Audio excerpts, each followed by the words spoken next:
Isn't it amazing how often two cultures, seemingly very similar, can have such confusing differences? When people from the United States visit England and the British Isles, there are a lot of things that seem to be the same, but are actually very different and can be confusing. From the little items at a meal table to words and terms that might fuddle the brain. Today we are going to look at our picks for the top 5 confusing things for U.S. citizens in the United Kingdom.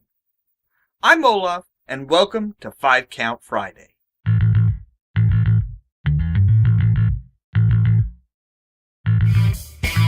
You think you know me? You think you can catch me? You think you can trust me? Nobody knows the secret that I keep deep in my soul.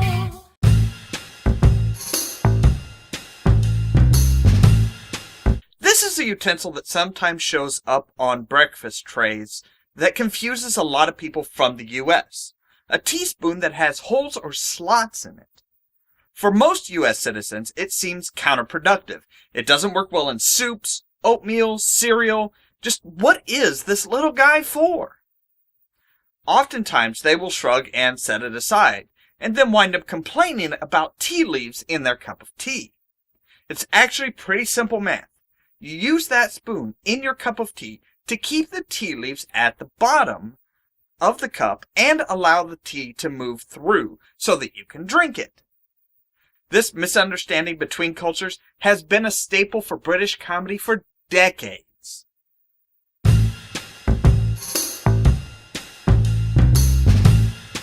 Another mealtime confusion between the two sides of the Atlantic.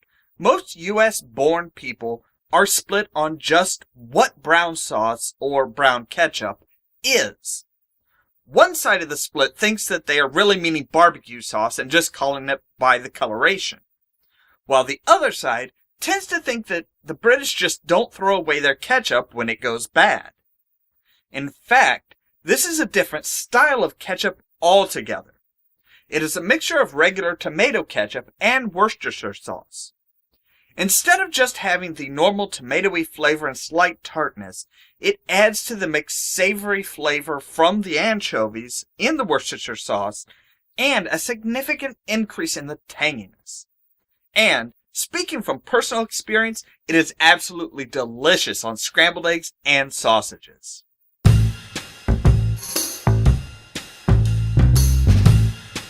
A very simple word that seems to be straightforward and means anything covering the lower part of the body, including the legs.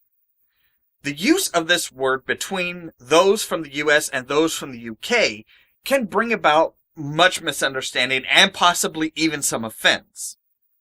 It can also cause severe confusion when watching some shows and movies. In Britain, the word pants is used for one's underwear, while in the US it refers to what goes over the underwear.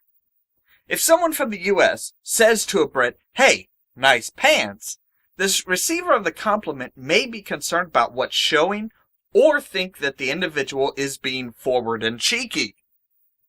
Now it should be said that the term pants can also mean something is not very good, being used in place of the term rubbish or garbage.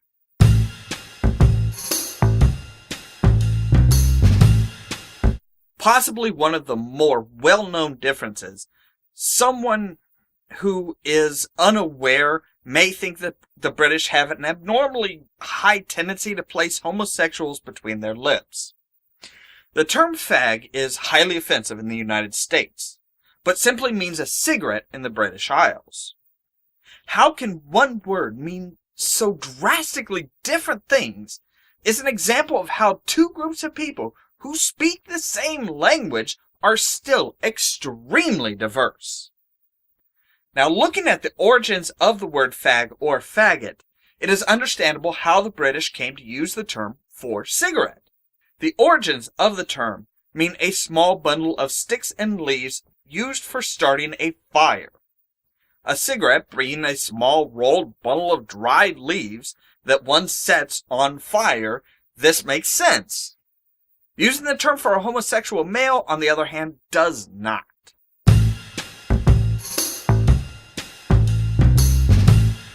This term. What can someone say about this term?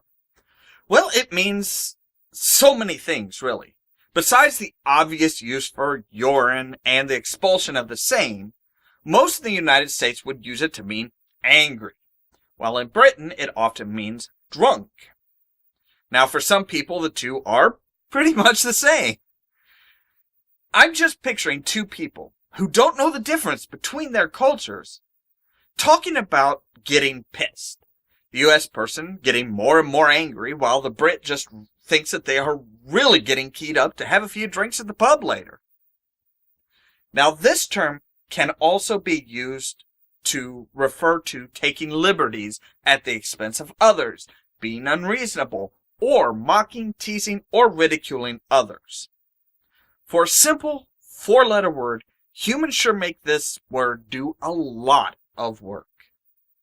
So there is our list for our favorite British terms and items that are often misunderstood for those on this side of the pond. Which one is your particular favorite? Is there one you like that isn't on the list? Leave a comment down below and let us know. And don't forget to check back next Friday at 4 p.m. Central Standard Time for another 5-Count Friday entry. And as always, thank you so much for watching, and stay tuned for more from Ollamh Productions. Cheerio! Instead, the main character is Connor, a tanner, painter, and knight of Daventry. Also, it was not a standard adventure game. It was more like a third-person RPG adventure. Oh! You know what to do!